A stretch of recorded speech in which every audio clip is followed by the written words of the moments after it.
Welcome back to another episode of TVGP's Critical Misses in a brand new season where Moon and I are catching up all the hits we missed. I'm your host, Boston, and joining me as always, Moonbeer. Hi. We're just going to do a quick twofer here for Spooky Month. This should be going up around the beginning of October. So we're going to do a quick twofer of scary found footage movies. And this will not include Blair Witch because Moon did that over on ODNF, Old Dog New Flicks. So we're gonna I feel like that was the obvious one to start with, and that has already been covered. So yeah, I mean, if our opinion changes and we decide to cover it again, it's not like it's going to vanish from our availability at any point soon. So it'll be down the line if we do decide to cover it. I mean, if we can't find it to cover it, we've got bigger problems than doing the Blair Witch.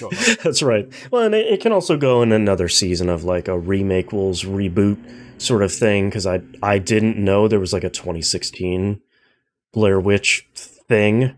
Yep, The Book of Shadows is what the sequel is called, by the way. Oh, I was not found footage. Wild. Okay.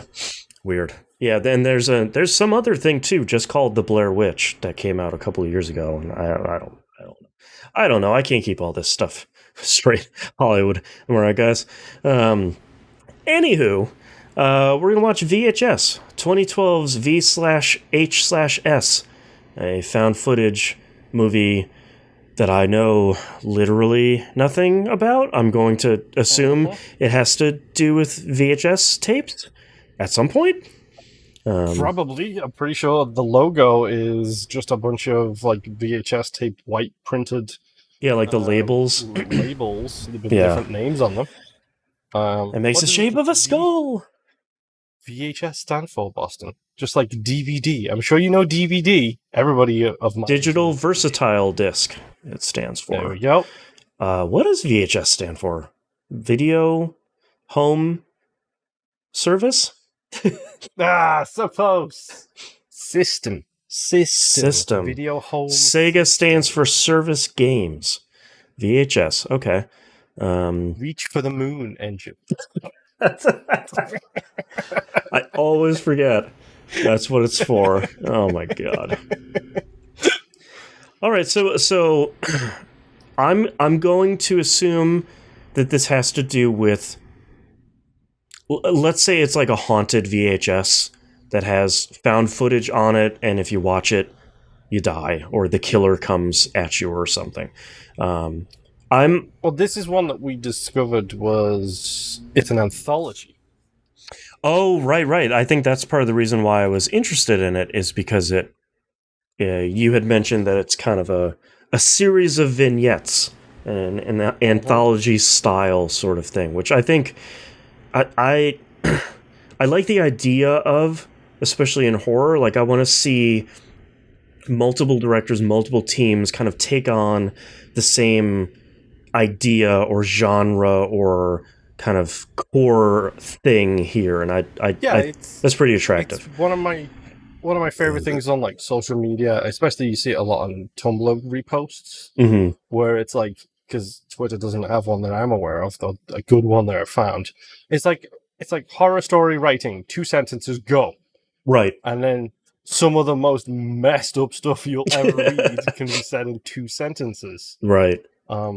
Whereas it feels like this is a good idea for horror, where it's like, here is 2 sentences, go make a movie about it. Yeah. Or a short, we should say. Yeah, a haunted VHS tape shows you X, Y, and Z.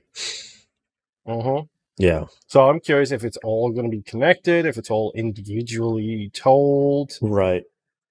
Is this one that you have also not seen? I have no idea. All right, we get a rare twofer for both of us. I think my only question here is, it came out in 2012, but I wonder if it's going to take place in the 80s or early 90s, that sort of time period, or is it going to, like the height of VHS, or is it going to take place in a more modern thing of like, look at this crazy thing. How do I put this in? Whoa, like I wonder if it's going to be a period piece or if it's going to be a 20-year-old. Don't even know the nightmare. That's right. Pencil into a cassette tape to wind it. Right. Backwards. I mean, are we gonna? Is it going to be like that episode of the Cowboy Bebop where he has to go to a different planet to play the Betamax tape from the last Betamax player in the universe? Like, that's a very good episode, by the way. But I wonder how much of that is going to be here, because I have a fairly low threshold for like, what's this? It has a tape, this black tape inside. What's that? Like, I really that stuff rubs me the wrong way pretty often, but. I feel like horror movies do that a lot less, so I'm hoping. Yeah, mostly. Have you ever seen It Follows? No, I don't think so. Okay, there's a movie we need to watch a lot. Okay. I might push to have this be a 3-season. Just say. There you go. Except it's not found footage. That's a problem. Biscuits. But no, I'm with you. I hate the. You were born in the 80s when you know what this is kind of crap. Like, no way. If only I could write a piece of mail and send it electronically, what would that be called? It's like, shut up. No one was asking that question in the 80s. Shut up. I was there. Email was invented. Right. Nobody even wanted to do it. No. I don't know. I'm curious. Yeah. If it's one of those, but look on the flip side. When the Ring reboot comes out again in like 4 years, it's going to be, if you open this app, this woman comes out. That's right. Kills you. That's just Persona 5, by the way. Yeah, that'll be really interesting. But yeah, I my hope is that it is either a period piece that isn't going to like wink at the camera the whole time. It's not going to Jim from The Office 80s technology, or it's like some video nerd in 2012 finds a VHS tape and it's like, one of these things, I know what to do, and it like puts down I have a VCR right over here on my desk, so like I am very much that nerd. So of course you do. Why am I not surprised that you have a VHS on your desk? Well, because my wife found a box of VHS tapes from when she was a kid, so now I have to digitize them, because that's exactly the concern that I have of these tapes are like 30, 40 years old, so I need to digitize them before they crumble into dust. And it was also a fun research project of, where do I buy a VHS player, a VCR nowadays? Because I don't even need the R part of it. I just need the playing, and I found a nice JVC that's sitting over here on my desk. It works great. I have it hooked up. JVC as well. Oh. Mm-hmm. I hooked it up to my Elgato capture card on my computer, and it works really well, surprisingly. Of course you did. Yeah, it's... Why not, I guess.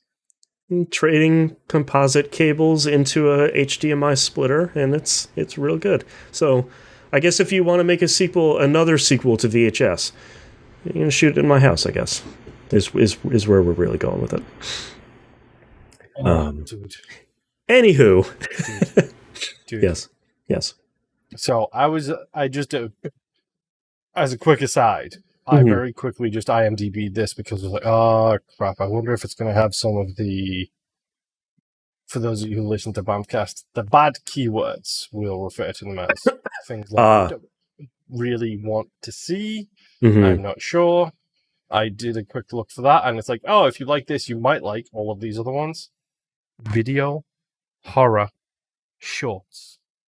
Video horror shorts. Slashes. Man, that's pretty good. A knee-jerk reaction to that is, yep, I like that a whole lot. Man. So, out of curiosity, like, we both know next to nothing about this. Yeah. How bad are you when it comes to scary movies? Because we know, and we've established, patreon.com/E1M1. The ones are numbers. Thank you. Get us to that next goal, please, so we can make Boston play that scary games. That's right. So we know Thanks to established law and canon in the show's history that you are a wuss. The shows I read the show's lore pages, and yes, I'm. So I think that's the interesting thing is I have a problem with scary games. I think because I'm controlling it, and I think you have to move forwards. Right, like I have to push through it, and I think I have less of a problem with most scary movies because I can disassociate myself a little bit, where it's like, oh, those are some cool special effects, or like, oh, I wonder how they did that blood splatter, or like, ooh, intestines. I wonder how they did that. But man, there are some horror movies that like just get right into my brain, and it's like, yeah, I'm living here for the next couple of days. Like for some reason, this movie did it. Nothing recently, I don't think, because I try really hard to. We talked about this in the past on the show. I try really hard to take the ride with a lot of movies where I'm not like, this guy's the killer. You know, it's like, I know people will be like, you could see that in the first 5 minutes of this movie. I try not to do that because I like taking the ride. But for scarier stuff, I try to separate myself from it a little bit so it doesn't like take up room in my brain pan. And I feel like I've gotten better at that as I've gotten older. And I did not enjoy a lot of scary stuff when I was younger because I think it just got to me too much. You know, like sleepovers with your best friend. You're like, let's watch this thing. It's supposed to be scary. And at 2 a.m, I'm like, that was horrible. So, see, the weird ones stick with me, like the obvious, like psychological trauma ones. Yeah, we have a list specifically for those. We do. I'm looking at you, Requiem. I'm looking at you. Yeah, Requiem. Not a horror movie, but stuck with me for a while. Yeah. Well, for me, it's the weird ones. Like Mimic sticks with me. Okay. Which is the giant evil devil moth that doesn't hurt the kid with the spoons because the kid with the spoons mimics his like noises with spoons. Right. It's Cube, which is yeah, boy, a nightmare factory in of itself. It's an escape room where you die essentially. Right. What else? Event Horizon for being nightmarish. Yep. On so many different levels. I know a lot of people have problems with The Abyss. If you have problems with like the vast terrifyingness of the underwater world, see that doesn't affect me so much because me neither. It's not specifically dealing with the monsters that live underwater. Right. That's the scary part for me. Right. It's the giant octopuses that are down there, and we're just going to like in one bite. The eldritch horrors that exist on our planet underwater. Yeah. Yeah. They're the things that stick with me. Right. Or that bother me. Like, the movies that stick with me are always the ones that are just weird. Yeah. Like I don't know. Like, it's hard to think of Blair Witch scared me a lot when I was a kid. When I was a kid, I was terrified of that. But that also doesn't help that I watched that by myself at about 2 a.m. on a VHS tape on a really small television. In the dark. Well, and part of the scariest thing about Blair Witch is when it came out, you genuinely didn't know if it was real or not. Like it seemed very plausible at the time, and the internet wasn't as insufferable as it is today, where it's like, oh well, I saw them film it. My brother's girlfriend's hairdresser was the on the crew of the movie, and CinemaSins said this. You know, it's none of that. So, yeah, I don't know. I'm trying to think if there's anything recently that's really bothered me too much, but like jump scares and stuff don't usually bother me. I'm the same with you, where it's like that lingering dread. That's the stuff that bothers me the most, like the tension and the psychological nature of it is what really bothers me. I just nope. We have on our list the remake roles. We have Old Boy and Old Boy. Right. Old Boy is part of what's considered the Vengeance trilogy. Correct. I cannot remember the name of the other one. I know one is Hooray for Lady Vengeance, I believe. Something like for that. Lady Vengeance. Something like that, yeah. Those 3 movies are super traumatic. Mm. And Old Boy itself has like 3 scenes, which I'm just like, not watching this. Nope. Covering my own eyes. Yeah. And the whole plot of that movie, like, is one of those things where it's like, well, crap. Yeah, this is going all wrong. Okay. Like, but when it comes to like found footage, Paranormal Activity got me bad, like, real bad toward the end. Blair Witch messed me up when I was a kid. It's like the real strength of found footage is in the plausibility of it. You know, it's like this could be your house, this could be your group of friends, this could be your VHS tape you found. Like it could be in the box back there of VHS tapes I have, something real messed up and murdery could be in there, and how do I know? Yeah. So, is there anything particular that gets you in horror movies specifically? Because I can tell you one thing which always gets me. Okay. And so I don't care about jump scares. I can usually see them coming, so usually I'm fine with that. You know when the spring-loaded cat is going to jump out, like 9 times out of 10. Stuff like that usually doesn't bother me too much. Mm-hmm. The build of tension is great. Like, if you can successfully build and keep that tension, that's amazing. For me, the thing that gets me every single time, Signs is a good movie because of this. It's that flash of something in the corner, in the darkness. Behind someone's back, in the mirror. Yep. The alien walking across that scene in Signs. That's still such a great shot. Man. But like that thing where it'll pan across a room and you'll see a shape in the darkness, but you don't know if you actually saw the shape or not. Yeah. Or if it was the movie just your mind. Yeah, like, are you too into the movie, or is there a 3-frame flash of something there? Yeah, I think that gets me. And like the tension for me is always really good.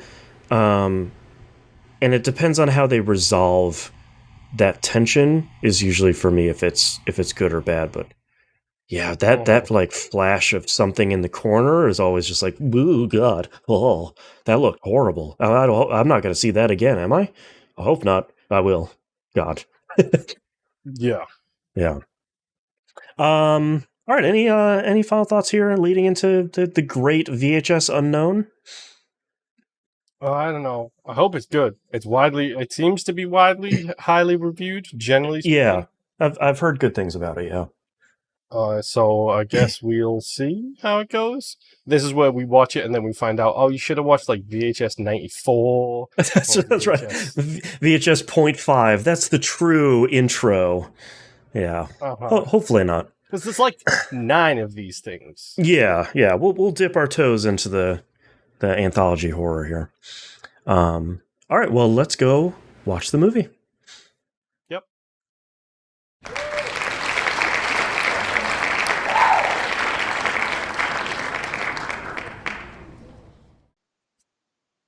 Okay, we're back. What have we done, Moon? what? Okay. I made a mental note, and I'm so glad I just remembered it with your reaction to that being that. I just remembered what my mental note was. So, did you get nauseous at all in any of these? Nope, not this one. Thank goodness. Yep. No, there's every once in a while a found footage movie will make me a little bit queasy. But no, this one was pretty good. There's not a lot of like super wild swings and stuff, which I appreciate. Yeah. The worst one was probably the framing tape, as it's called. Yeah. So well, let's start there with tape 56, which is the kind of connective narrative tape. Yes. The scummiest and baggiest of scumbags have gotten a. So I have 2 problems with this movie. One of them is this intro.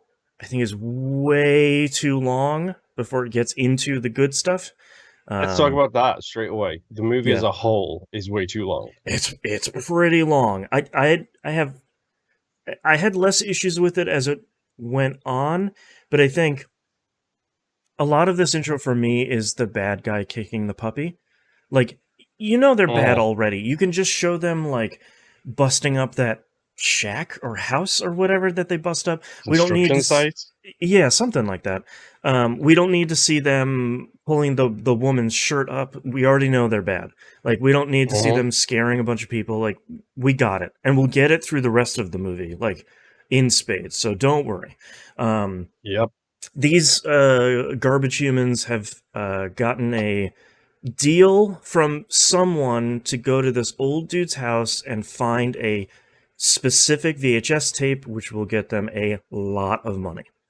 And there's a handful of them. I kind of don't ever get the impression that it's like 5 of them, maybe? I think 4? 5. Yeah, okay. I think 5, because they split into like 2 2s and 1 2 and a 3 at some point. Right.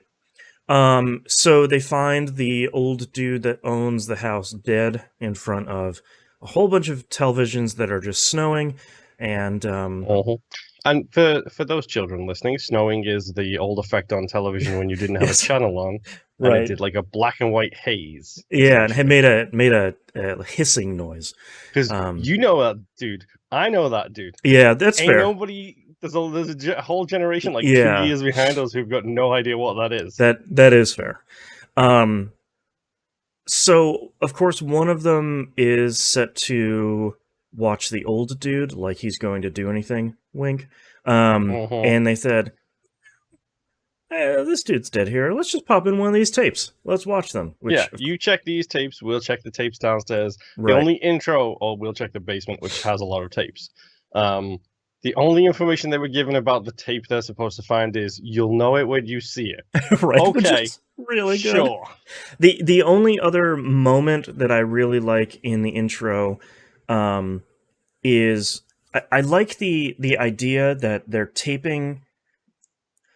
tape 56 is being taped over other footage. Like what would happen when you had VHS tapes, like kind of in the 80s and the 90s. It's the Cloverfield thing where it cuts backwards and forwards between like his perfect day, and the main guy who's doing behind the camera is taping over his perfect day. Right, and the one moment I really like is the dude who is having a romantic interlude with the lady that doesn't know that she's being taped. I like that that cuts in between him saying like, which tape did you, what did it have on it? Like, what's the label? And I think he like realizes that his tape is being taped over. That was a really good moment. So the first movie that gets tossed in there is Amateur Night. A bunch Speaking of scumbags. Yeah, a bunch of college scumbags rent a motel room to have some romance against people's will, and we'll get to that. Yeah, they have a bunch of romance specifically with the intent of recording it. Right, God, which is just the worst. So they're pre-gaming. They have a pair of glasses that has a camera in it, and it's that dude's role to record the night's events in totality, which is very important. They are impressing upon him that you need to record everything, bro. Yes. They go to a bunch of stuff. They go to a bar. They run into a bunch of people. They run into a weird lady, Lily, who doesn't immediately gives what odd vibes immediately. Yeah, gives them the heebies and the jeebies. And all she really is saying to the camera guy is, I like you. So they start making their way back to the hotel room. They trick Lily into doing some coke, which is a terrible... It's really bad people, Jesus. This is a term I did not know until modern day politics in 2022. By the way, they do key bumps on the way back. Yes, yeah, they're key bumping it, and they bring the 3 guys and 2 women, Lily and Lisa, come back to the hotel room. Lisa fairly quickly passes out. This is where I will give them credit, because they're like, nope, she's done. You're Yep. out. Yeah, the other Take out. guy, Patrick, I think his name is like, hey man, the one who won't stop laughing is just like, hey bro, you probably shouldn't. It's like, yeah, man. Thank you, one decent person in this episode. So the guy moves on to Lily, who is way not into it. And Well, seems she's okay. She's okay with Clint, is the other guy's name. She's the okay. guy with the glasses. No, Clint. Oh, okay. Well, yeah, Clint is the guy with the glasses. Sorry. Yeah, she's into him. Yeah. Yeah, she's into him. Shane is the other guy. Never known a good Shane. I'm just saying. If your name is Shane and you remember this community, hit me up. Let's get to know each other. That's right. Yeah. Your name needs some rebranding work. I'm just saying. That's right. We'll help you. But yeah, so she's made it crystal clear as well. She despises Patrick. Yeah, does not want anything to do with him for some reason. She seems more odd as time goes on. There's a really great shot that I like every time I'm recording something. I'm sorry for the video viewers. Every time I'm recording something, Git is like, hey, do you want to download and install a new version of Git? It's like, no, stop. I really like the shot where you see her feet, and like parts of her back are getting purple and her feet are starting to get scaly. And at that moment, I'm sort of like, all right, you're now getting to the good stuff, because this is taking a long time to get to the point where she's gonna do what you're expecting her to do, which was not what I was expecting her to do. Yeah. Clint backs out because Shane is trying to move on in for an Eiffel Tower. There we go. Yes. Yeah. I get to use all the terms the kids use now. That's it's right. great. That's right. He gets nervous and he goes into the bathroom, and then that's when Patrick tries to join in instead. Right. And yeah, so she bit him. Yeah, I really like the moment where Clint pops his head out and he sees what's going on. He's like, "No, man, like I don't feel okay about this." And he's hanging out in the bathroom, and then the other dude busts in with that horrible looking gash on his hand, and I'm like, all right, man. Like rubbing my hands together, like, yeah, all right, here we go. This is where the stuff happens to the bad people. And man, does it go south immediately. So quick. Like, because almost immediately Shane starts screaming from the other room, and just like, one of my favorite shots in this particular story is Clint looking out the door and then the hop off the bed. Yes, that's a great shot of just like, oh, this is way worse than I was expecting to. I think that's when the hotel lamp gets knocked over too, and it gives that really cool like backlighting in the rest of the shots. I really like Shane meeting his end, and you're like, okay, this is going way worse than I was expecting it to. And because it does the smart thing. It's all sounds. All sounds, and they're horrible. I really like Patrick fully nude and freaking out, just trying to come out with a plan. Is like, I'm gonna take the shower curtain, I'm gonna get her. It's like, man, buddy, it's not gonna go well. And boy, he also gets eaten and gets his giblets torn off and thrown across the room, which was a hell of a shot. I wasn't expecting that, not gonna lie. Certainly not. I like that Clint has the good idea of like, let's boogie. Yeah, like, I'm seeing what is happening, I'm just gonna go. Like, I'm clearly, and just him racing through this building of just like, oh god, we have our first of many fall down the stairs and get very badly injured shots. It's my least favorite thing. Like, it's so bad in this movie.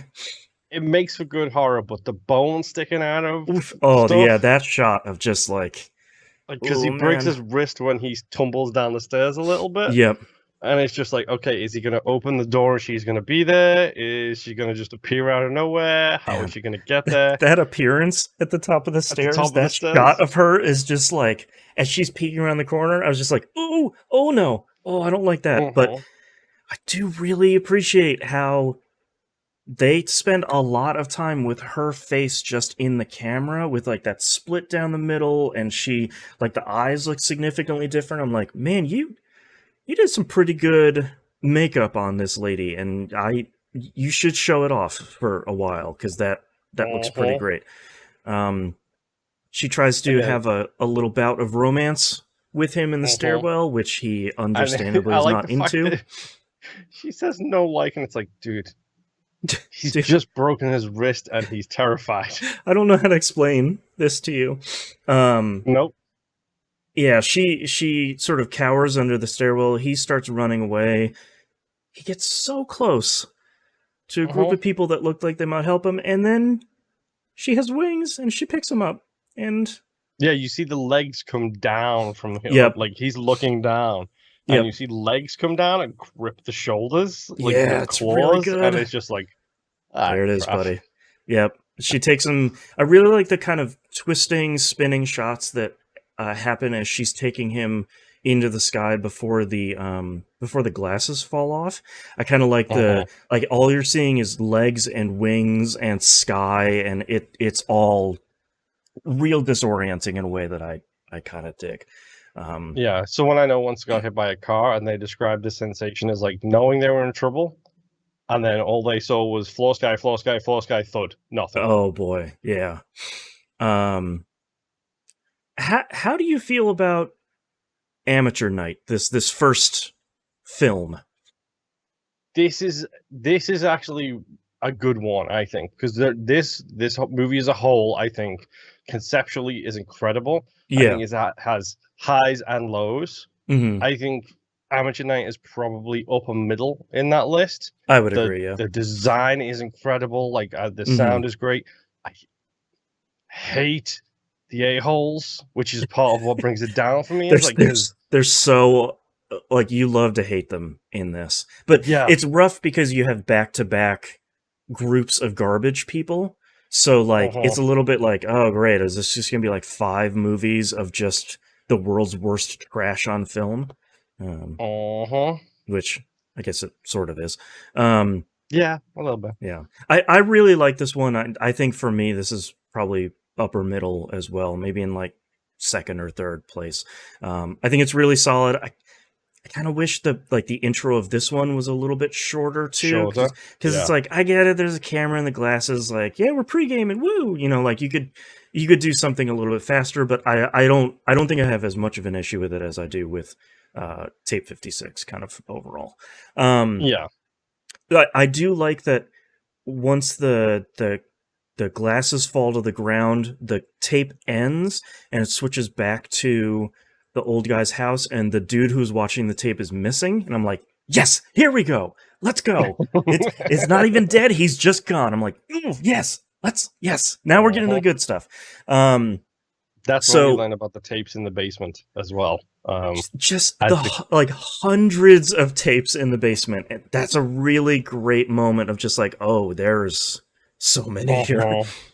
And the creepy guy walking across the camera shot in the basement as well moment.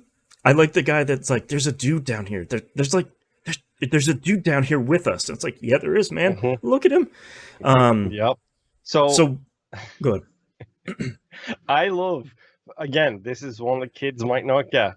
I love the fact that they're like, yeah, you know, there's so many tapes, there's hundreds of them, and none of them have got labels, and we need to know which one people are after. So their response is to get a backpack and a milk crate. I'm like, sorry. Just get them all.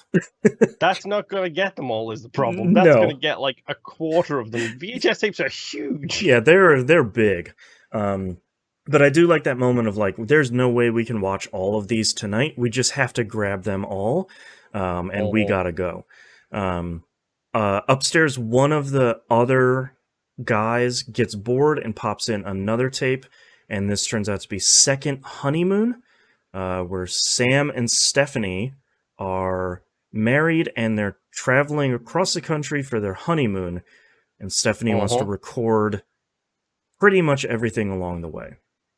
I do like that they are in my neck of the woods, just in the middle of nowhere desert, which is really great.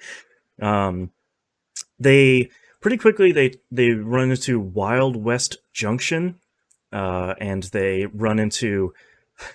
I'm really happy. I like the fact that they reference it. This is great. Yeah, the fact that they reference it is fantastic. Because I feel like if you're watching this movie and you know VHS tapes, that's probably your first impression too. Is like, oh, it's like big. It's like evil big. It's like, yeah. I'm glad you called it out. They get a fortune from the like Wild West old timey prospector machine. It gives them like a voice recording about like a closed mouth catches no feet, and then they get a paper printout that talks about reuniting a loved one, and Stephanie is very trusting and taken advantage of. There's like a weird scene where Sam is trying to record the two of them having a romantic tryst. Gross. Yeah, gross dudes being gross. No means no, for real, horror movie dudes. And he gets never asked that again by the end of this. It's true. Sam has an interaction with a weird lady outside that came to the all off camera that we don't actually see. Yeah, the switch between how he's acting before and after the cut, I think is really good. He's really shaken about this lady that like came to their door and asked for a car ride the next day, and he's pretty upset about it. She was hanging out outside for a little while too, and then disappears before they go to bed. This scene's real weird. In the middle of the night, the couple is asleep, and we just get the camera recording, and it's recording the guy in bed. Yeah, and it's just like looking at him playing around and stuff like that, and then it pans out a little bit. Zooms out a little bit, and then pans to the right, and oh, hey, there, she's in bed too. It's a really great reveal of just like, she's recording everything. Of course she is. Like, she wanted to record the whole thing. Oh no, she's asleep too. Oh boy. So it's easy to assume at this point that's the mysterious lady from outside. She's like, she has a switchblade. She's steals $100. Yeah, dips Sam's toothbrush in the toilet, which is just the grossest. God, I'm not gonna lie, I kind of laughed at that one because it's like, how petty are you gonna be? Like, you got the money, you just gonna dunk the toothbrush in the toilet. It's just for poops and giggles. Like, okay, yeah, and yes, technically it's clean water. I get it. I get it. I do like the clean environment. The next shot being Sam accusing Stephanie of stealing the money, and like there's some real. He does that in the car. We missed the part where it deliberately shows him brushing his teeth the next morning. That's right. I forgot about that. Yeah, he brushes his teeth, and God, I do like the scene where he's accusing her of stealing the money, and there's like a real line here of like, yeah, wouldn't be the first time you decided to treat yourself. Yeah, and I'm just like, oh, all right. Oh, we've got some stuff here. Okay, I'm interesting. Go see a therapist, my guy. For real. They're on their way to the Grand Canyon. There's like a weird thing where Sam disappears around the corner for a while, and he's like over listening to a lady's conversation. I'm assuming that same person takes a quick video recording of them at the canyon, and they go to bed again, and they're talking about like, oh, let's take a break in Vegas. Like, let's go do that. And Stephanie does not seem super excited about going and playing craps in Vegas, which, like, yeah, man, Stephanie, I'm with you. Whereas he's all about it. He's way into it in a strange way. So they go to sleep. The stranger breaks in again. is recording, and then all of a sudden gets the Stabby Jones in Sam's neck, which was genuinely surprising after like I how... wasn't expecting it to be that fast. No, because like the previous footage was like really long and slow and like really creeping around, and this was just jab, jab, jab, and it's really rough, man. I like the hard cut after Sam has like some choking noises. The stranger is washing her hands and the knife in the sink. I like that real hard cut of like, all right, we're done. We don't know what happens to Stephanie until like literally 10 seconds later, the lady like rips off her masks and then her and Stephanie are making out. I'm just like, wait, what? Wait, what? Wait, what? Yep. And then the recording like cuts over to Stephanie driving away and asking if she erased the footage. And that's where it ends. And I was just like, wait, what? Wait, what? See, I will say this is the thing I like about this format, which is why it's got so much potential. And it's the same with short films and like YouTube series. Like if you want to watch some horror, watch some YouTube horror series, because some of those are genuinely terrifying. But a lot of what it does is it gives you enough to scare you, but it never fleshes out the world. They don't have time to explain it. Yeah, so it's just like, you've got your own theories, okay? Is it an ex? Is it someone who knows them? Is it just someone who bewitched Samantha or Stephanie? And, you know, same with the first one. It's like, okay, what happened after? Why? Like, you get to fill in the blanks.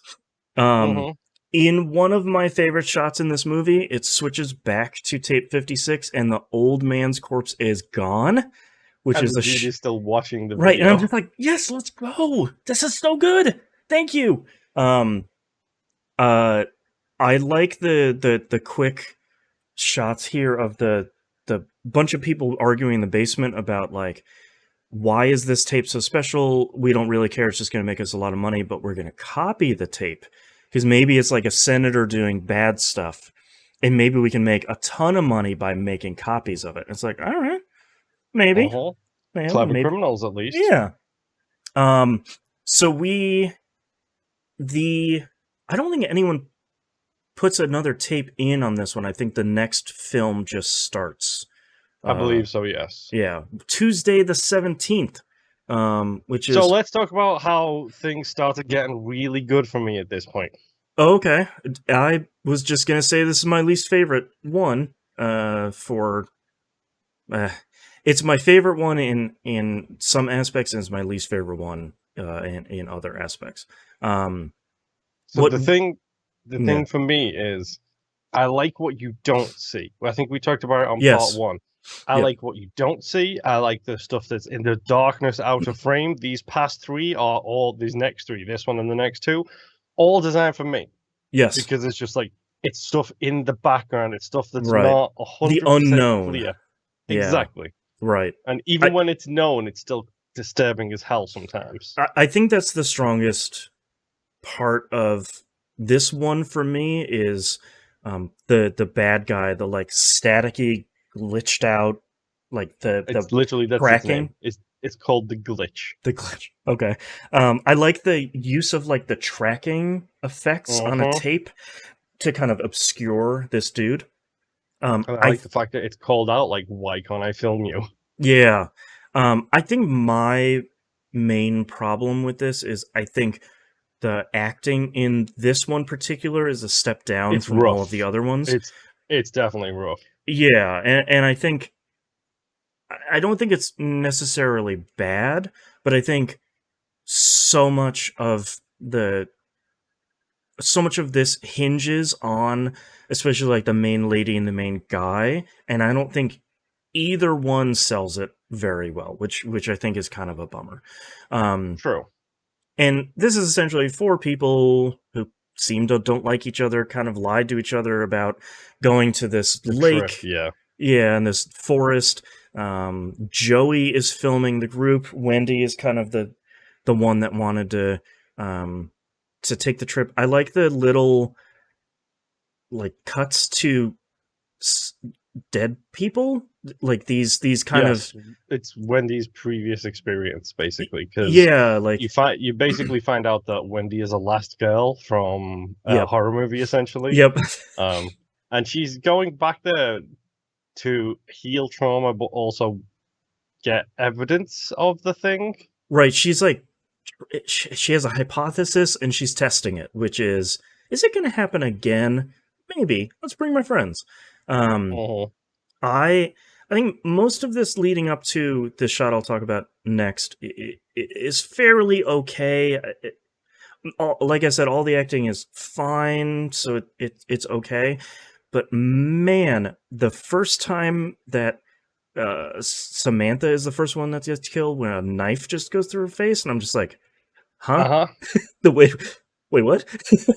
um, that Because is you only get a brief like flicker of the glitch. right, and then all of a Like, sudden she's totally dead, and it's like, okay, uh-huh. wow, great.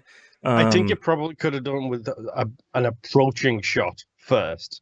Yeah, because we get some cool ones in the background of like you start to see the effects a little bit, like a small band of the tracking stuff, and then it kind of grows as he gets closer. So I will say Stephanie, the sound design in this one kind of drove me crazy because it has all of the sound effects you expect with tracking errors on a VHS tape, yeah, which is crackly, garbled, white noise, just really loudly at places. yeah. She dies, and then Spider gets stabbed like seemingly 100,000 times right in the head, which is tough. The I like that Joey and Wendy are talking, and Joey's like, "Hey man, like where did they've been gone for a while?" And she's like, "Yeah, they left." Anyways, and he's like, "Yeah, they left all their stuff here and they just decided like get in the car and leave us." And she's like, "Yeah, Uh-huh. you want to do it?" And he's just like, "What are you talking about? Uh-huh. What is happening?" I like that he like turns it down because he's like, "Man, this is weird. Like what And he is even says to her, like, you were serious about like making a joke about us dying out here. You were dead serious, weren't you? right?" And she's like, "Ha And ha ha ha. yeah. Yes, I am." Uh-huh. And I like that immediately she's like, "Yeah, you're right. You caught me. I went here before all my friends died in real bad ways, and you guys are Police gonna didn't die believe me. too. Yeah. So sorry, I guess, but I'm here to hunt this dude. So he only shows up here, and he's in two places at once, and he seems really strong. So good luck." And then Yeah. and then Joey gets his throat slit, which is just Yep. really rough. Uh-huh. And we I, get the bear trap. I really like that she had traps set up. Like this wasn't Uh-huh. just a like let's see what happens. She's like, "No man, I'm ready for you." Yeah, she gets a pit trap which she doesn't really fall into, a bear trap which is always the worst. Ah. Uh-huh. Um she I like that I think this is the moment where she's asking him like, "Why can't I film you?" Like she gets really close to him and she just can't film him at all. Uh-huh. And Gets a quick sh- slashy on the hand. right. Um, Right. and then continues to run away and brings him to the pallet of knives, essentially. Oh god, yeah, man. Just like a spring-loaded wooden trap of knives, which I'm kind of glad we don't get to see all of that Uh-huh. because that's rough. But kind of like a fun way to obscure the gore and the violence that's happening in this is kind of the all of those effects. I liked it. She like taunts him a little bit, she walks away, and then she turns around and he's totally gone. I was just like, Uh-huh. man, that's pretty good. And then it comes out of a tree. Yeah, comes out of a tree and just destroys her. Like just the worst. Uh-huh. I'm kind of not a fan of this end shot What, of where she seemingly becomes one of them? yeah, like it's a little too long, and I think that I'm not sure that I'm not sure it sells the gore super well, but I do like the idea of it, like her turning staticky and tracking as it goes on. Yeah, this is probably my least favorite one out of all of them. It's not bad, and I wish the acting was better, but it's kind of a cool one. It has some cool ideas, but I don't know if it all comes together personally.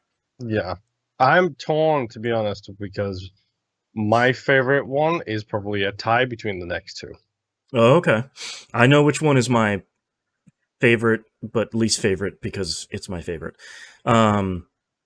So it's got to be. It's got well. Okay, so yeah, we go back to the house. Yeah, another person disappears, and the corpse is back, I believe. Yeah, the corpse is back, but that guy is gone. The other two, the two that are left, are confused about where everybody's gone. They split up, and the one dude sits down to look through the tapes because, like, the boss is like, "All right, find the tape in here. That way we can just go. I'm gonna go look for these dummies."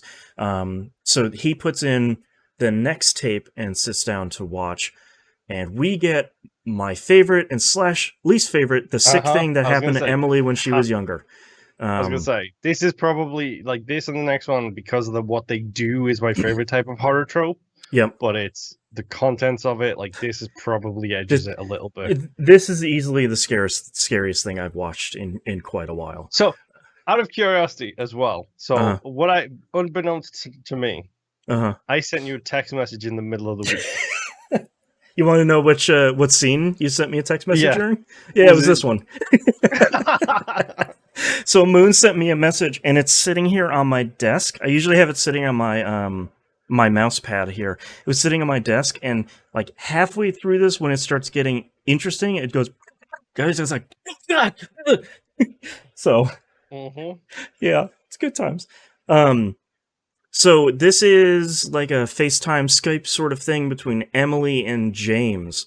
James is an aspiring doctor. Emily has known him since they were kids. Emily has a strange bump on her arm, which I thought was going to be the point of this, and I was horrifically totally wrong. Yeah. And it reminds her of an accident she had when she was younger. I kind of... I really like how this is shot, because I really like the idea that they're replicating the, like, carrying a laptop through your apartment to be like, do a really good job of that. My bedroom. Yeah, like they do that really well. Emily is complaining to James that she's hearing noises outside her door. And like her bedroom door, like inside the apartment kind of thing. Right. And like she can't pin down what the noise is, but she's clearly very upset. Oh god. The next night, in like the scariest scene in this whole thing, because she wakes him up and they video call each other, and it's like in the middle of the night. Very clearly he's just woken up. She goes to investigate. She doesn't find anything until she pans the camera, and there's like a green little boy ghost that is like in the corner of the frame. She runs away, and the ghost boy like slams her door, and I was just like, nope, nope, no, no, thank you, I'm good. So I the thing too that I like is sort of like the next morning shot of just like, I don't know, man, like maybe it's a breeze or something, and she's like, yeah, I don't know about that. Like, I think there was something there. And I will say I like her solution. It's stupid. It's a stupid solution. Where next time it happens, she's going to call him, and she's going to close her eyes so she can't be scared. Right. And he's going to tell her if there's anything there. I do like how they wrote her character, though, because she's like, all right, I'm going to go ask the landlord if any kids lived here. He says no. I really... die here. Yeah, like, I really hate and love the shot where she has her arm open and she's trying to, like, figure out what the lump is, and I'm like, oh, okay, this is clearly like an X-Files thing where this is going to, nope, I was wrong again. And I like that he's like, you can't just, I'm a doctor, don't get infected. I'm going to be there next week. I will check it out. Like, you just got to make it a couple more days. It's totally fine. I also really like this. Like you just said, she closes her eyes and like is driving her laptop around the apartment with him. She's asked him to record too, which of course he doesn't. The oh god, the there's now another kid. There's like a young boy and girl that are both there in like the scariest shot on the planet. And then they both knock her unconscious, and her laptop falls over, and then in a James scene, walks in the room. I love this scene so much. Yeah, James walks into the room to talk to this ghost alien zombie family, and then pulls a fetus out of her back. We just had to have some body horror in here too at the same time.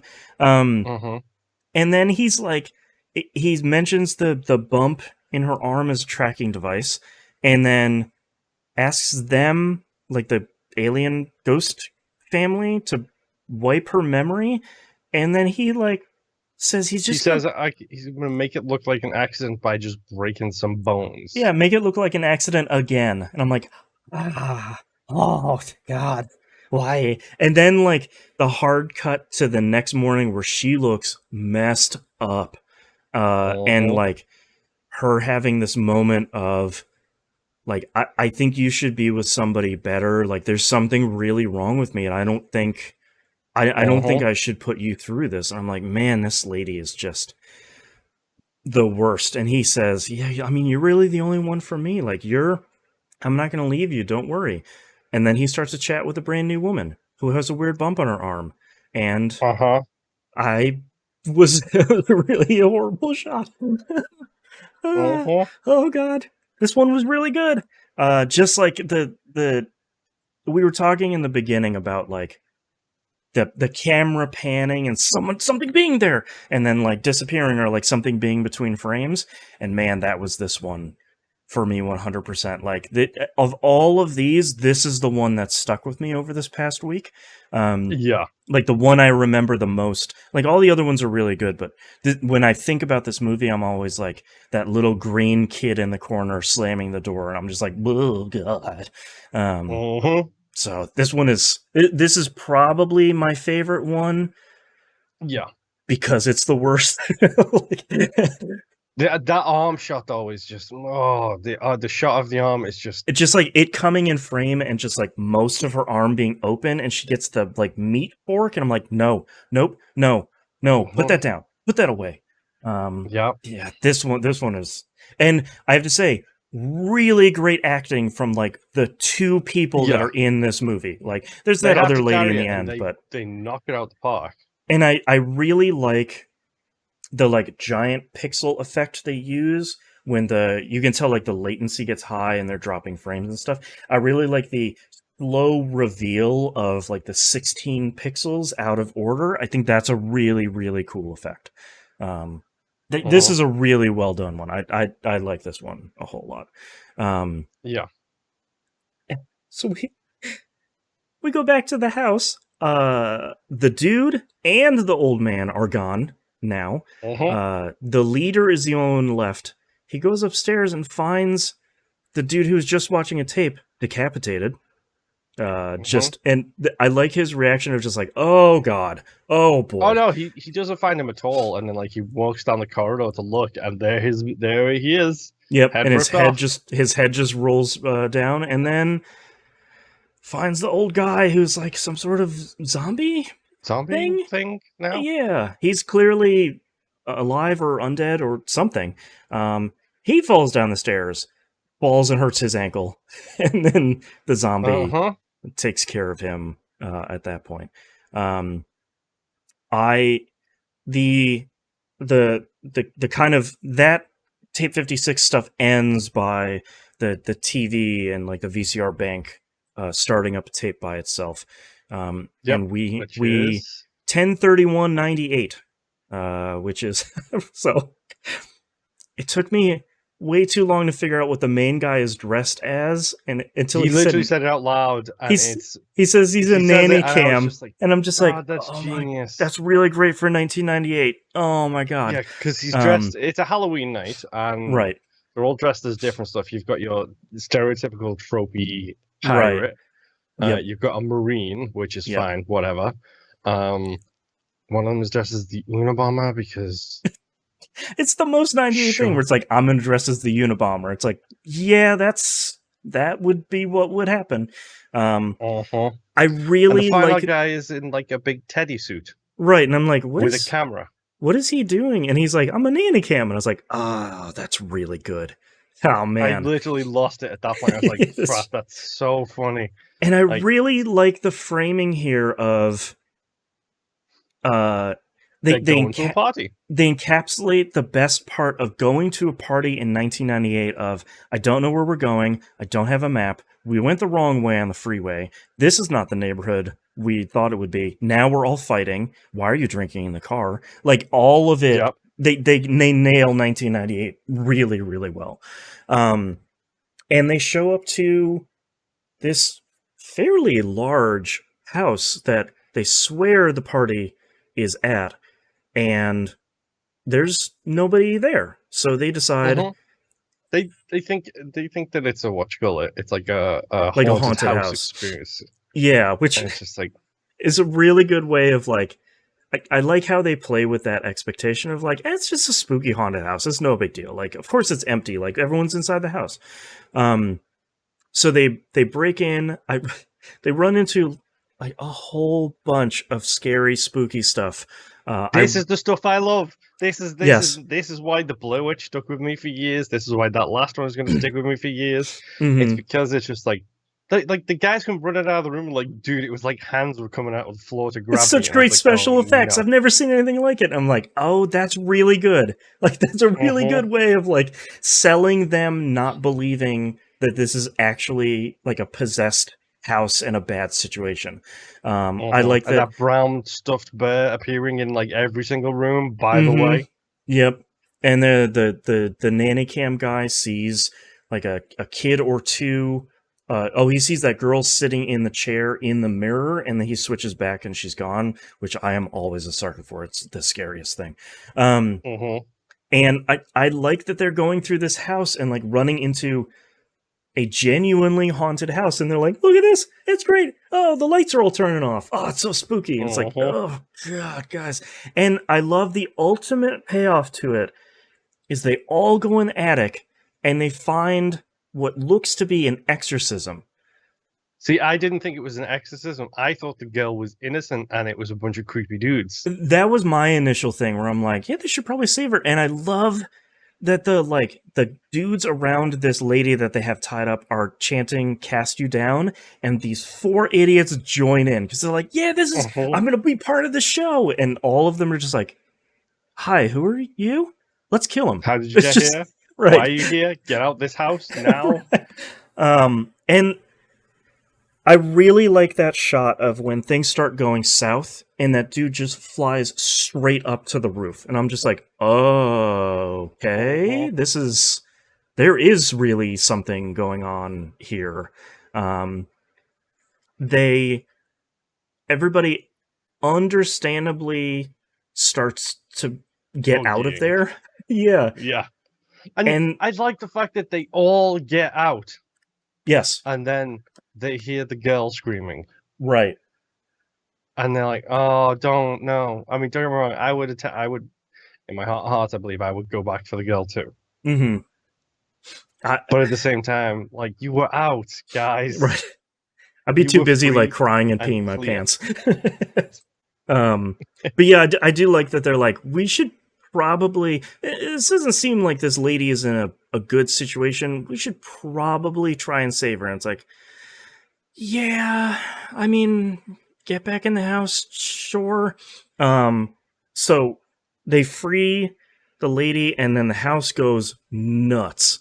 I really like Crap those. flying across the room. I Hands really going like out the the floor. hands and the arms coming out of the walls and the floor. Like, I think that's really cool. They are just 100% booking it out of there. They get her into the car and drive away. In a shot that I really like, the car stops on a dime and she disappears and then appears outside of the car. And I'm just like, yeah, man, this is. Did you clock where they were, by the way? Because as soon as like No, it panned around to show her, I was like, oh no, they're on the train tracks. I didn't Oh notice no. it until they shoot between like where the train is coming at them. I'm like, yeah, sorry, man. I know what's gonna happen here, and they are locked in the car, and the car won't start, and the tape ends as the train hits them.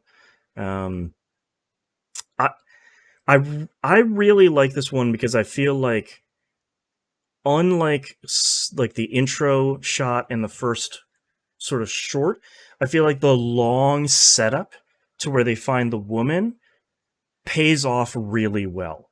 Of just like, oh, you're running into one scary thing after another that you don't believe is happening until it all kind of clicks all at once, and then she kills you. I for think, me, it's that like it's the classic horror stuff of the corner of the eye things, the things out the things shots, the moving girl in the around. chair. Yep. It's that stuff, and then as soon as it escalates, it's like, oh no, now just got straight hands coming out of the wall. Like, it's such a nice ramp that it takes to get to that point. It's so good. Yep. And I really like all four of the actors. Like, they really sell that kind of like a little too drunk four friends that are kind of horsing around and getting into a trouble that they don't know they're getting into.